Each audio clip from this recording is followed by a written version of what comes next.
Guys, sobrang lapit ng 11.11 and malapit na rin ang Pasko. I'm pretty sure that you're looking for a guide kung anong smartphone na pwedeng bilhin for this coming holiday season. So there's a lot to talk about. Ang dami natin kinover for this year. But of course, there's only a few that I could recommend to you. Yung mga solid, mga sulit, and of course, yung mga sobrang ganda ng performance. Included sa listahan na ito is the Redmi Note 13 Pro Plus 5G, si Redmi Note 13 Pro 5G, si Nubia Z50 S Pro 5G, and si Infinix Note 30 VIP.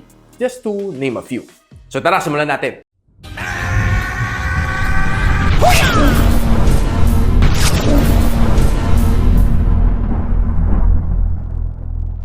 So in no particular order, one of my recommended is the Redmi Note 13 Pro. Itong phone na ito has a Snapdragon 7S Gen 2 and probably is one of the newer chips around there sa market. So na-test naman natin to on our full video.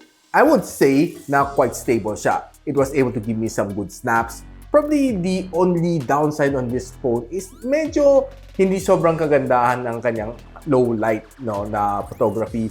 But overall experience is really great. Games are okay. Probably don't expect too much ng sa Genshin Impact, but if you can lower down yung graphical settings niya, I would say it's pretty good. Itong phone na ito, ang kanyang 828 starts at 13,000 pesos.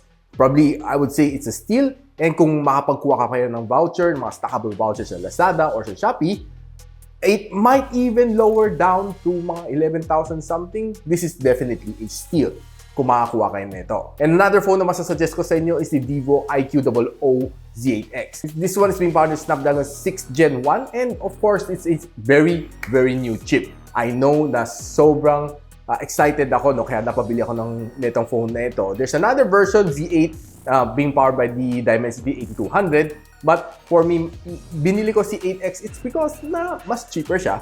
And this one, ang kanyang 128 gigs of storage was starting at a 11,000 price point. And you can even further lower it down kung meron ka mga stackable vouchers this coming 11.11 or maybe 12.12.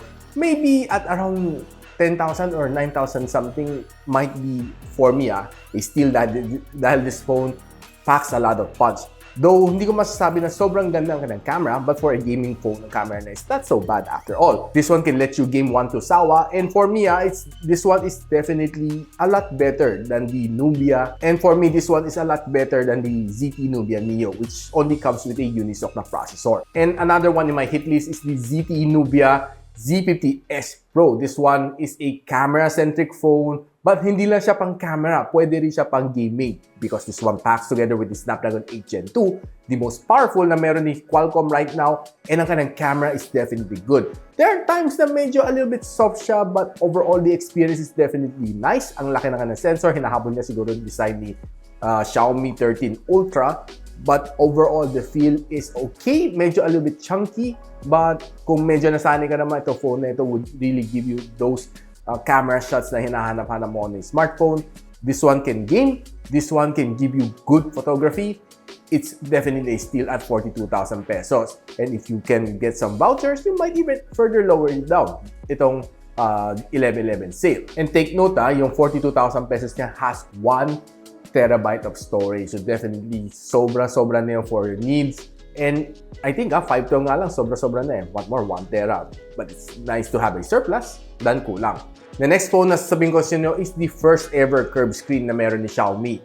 Well, actually, Redmi Note series. Ang kanyang Redmi Note 13 Pro Plus. It's long overdue for me na nagkaroon finally ng curved screen si Redmi. And sa Note series niya, I know na the last popular one was the Note 10 Pro. And right now, for me, si 11 saka si 12 medyo shaky, hindi siya ganun sumikat.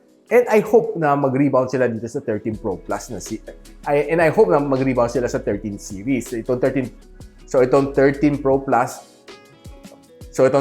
Plus is slim, magandang kanyang display, AMOLED display, curved screen, and it has a really nice camera on it. It has a 200MP na main camera sensor, and meron din siya MediaTek Dimensity na 7200 ang kanyang processor, giving you much the multitasking that you need, and the camera experience is definitely okay. Ang kanyang 12256 would come at a price to around 18,000 pesos, and probably you might be able to lower it down with some vouchers this coming sale. Now, how can we forget si POCO F5? The phone na ito is probably one of the early favorites from Xiaomi for this year.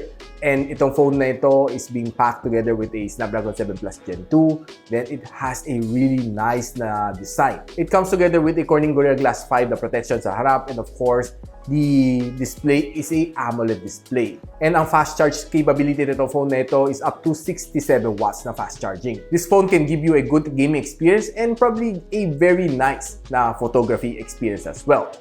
Ang SRP nito is $29.99 para sa kanya 8256 na storage, but kung nag-sale itong si POCO sa POCO Official Global, there are times that it goes as low as $15,999. Or maybe if you're lucky, might be even lower itong sale na to. Si Honor 90 is also another good choice. This one is priced at $24,990. And meron na siya 512 gigs of storage. Itong phone na ito has a flicker-free na display to protect your eyes, especially kung medyo babad ka sa smartphone. This phone is definitely the one that is suited best for you. Another thing that I like dito sa kanya is quite decent ang kanyang camera, and ang kanyang display is also good. Playing some games dito is definitely a breeze.